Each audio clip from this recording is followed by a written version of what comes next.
Hello Galactic family, use your intuition.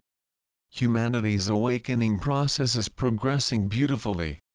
And that is, of course, to be expected. It is a divine plan to awaken you from the dream in which it seems that you had become lost. However, dreams are but ephemeral wisps of unreality in which you cannot really become lost.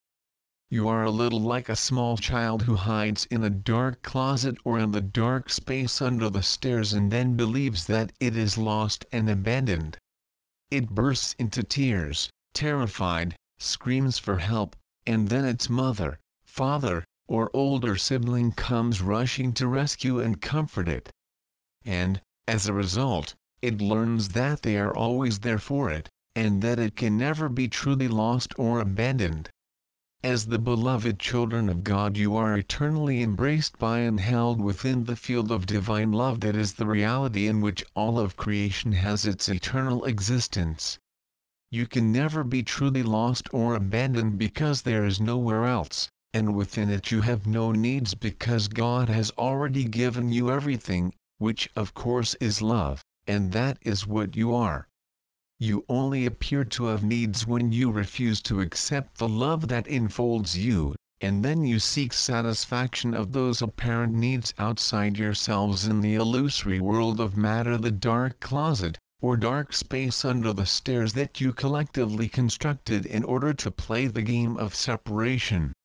Your only need is to know that you are not separated. There is only light, reality, love. But you drew a veil or cloak between yourselves and your source in order to make the game of separation seem intensely real. And it does. The darkness of conflicts of every imaginable kind appear to surround you, threatening you almost constantly. You are careful, cautious, and conservative, sticking to the old ways that you believe have kept you safe, or at least less endangered, in an unsafe world in which your smallness or insignificance leave you apparently powerless. And so anxiety is your almost constant companion as you undergo and deal with the trials and uncertainties that your human life provides. It does not have to be like that.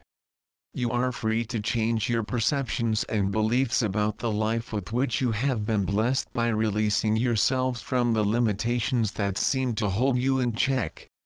Then you can move forward by developing ideas that have been with you for a long time, dreams that, in childhood and adolescence, you imagined you could achieve and which you had hoped to experience as you grew into adulthood, but which you have since come to believe were unrealistic, and beyond your ability or competence. And so, perhaps, you settled for far less than you had hoped for, and now find yourselves disillusioned and unhappy in a life over which you seem to have no control. You feel trapped by circumstances, or by your environment, and yet, in truth you are not. You are only trapped or enslaved by your fears, your lack of self-trust. Life is yours to enjoy, eternally. Where you find yourselves in human form is as a result of choices you made before incarnating, in order to provide experiences and lessons that, in your wisdom, and with divine guidance, you knew would be for your highest good, and for the highest good of those with whom you would be interacting during your present human lifetime. You are precisely where you chose to be, experiencing the lessons that you planned for yourselves for your present human life. And as you learn them or discard them, you will move forward. Life as a human is never a failure. Sometimes, from the human perspective, it may well appear to be, but there are no mistakes, no failures, just opportunities. How you avail of them may lead to pain and suffering or to joy and fulfillment, depending upon whether you accept what arises with love, or reject it as unacceptable, unfair, and undeserved. There are no accidents, and everything that occurs during your human lives has a higher purpose, a higher meaning, which is always served. However, when you choose to judge certain experiences that arise as unwarranted or undeserved, and then reject them as unacceptable, you add suffering to your life instead of joy. Everything you experience during a human lifetime has been pre-planned by you with divine guidance, and you do have the power to accept and work with it for the benefit of all involved. The outcome, in human terms, may be seen as good or bad, or somewhere in between. But you always have all the information and support that you need to deal with it, lovingly. When you do, you will feel satisfied, uplifted, good. When you are less than fully loving, then the experience will be less fulfilling, even extremely uncomfortable and depressing. You can always choose how you will respond in any situation, and if you choose to be aware of how you are responding, you can foresee in advance how you will feel when it has passed. You always know, although you may choose to remain unaware, what the loving response is in any situation. Loving choices bring you peace, unloving ones bring fear and conflict. So, in dire circumstances, it truly is up to you to decide how you will feel, because even in the direst of circumstances you can be at peace. Feelings are always arising within you, and you are always choosing which ones to engage with and which ones to reject. However, because you start making choices from very early in your life, your choices become almost increasingly automatic outside your conscious awareness due to the conditioning caused by earlier choices.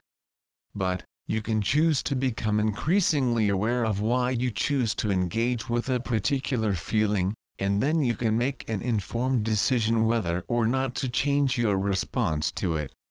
Having done that, fully consciously, you will find yourself far more satisfied with the outcomes that you experience. You are free. Your body may be restrained, imprisoned, suffering and in pain, but you remain free. That seems like a paradox, but you all know people who respond positively whatever arises, and you also know people who focus on the negative. And undoubtedly the former are easier to be around. You tend to admire the former and choose to spend time with them, while avoiding the latter whenever possible. Which are you? And do you want to change? You most certainly can. Focus on the fact that you are alive. Life is a most wonderful gift, but how you use it is almost entirely up to you. To be a victim is a choice to make others responsible for how you feel. Only they are not. How you feel is always your own choice.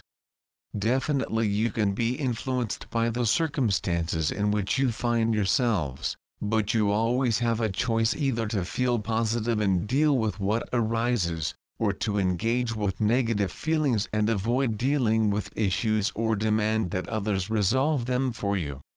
The blame game. It does not work, it just leaves you feeling helpless and unhappy, when you could be positively working to resolve your issues and raising your spirits in the process.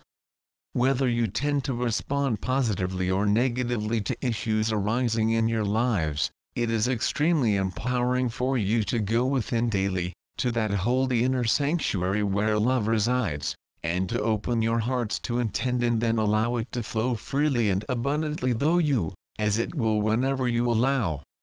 You block the flow by judgment, blame, bitterness, resentment, and hatred. And the remedy for these? First, forgive yourselves by reminding yourselves that you are eternally one with God, who is infinite love, and that therefore anything that is not in complete alignment with love is unreal because, as you well know, there is only love. Then release your grip on all that is not in alignment with love, and feel the difference in the way you feel. Love is your nature, and it surrounds you completely in every moment awaiting, with infinite patience, your acceptance. Why would you deny or reject it, when it offers you only joy? When you do, you are behaving like a sulking child, and the only one who suffers is you. With so very much love, soul,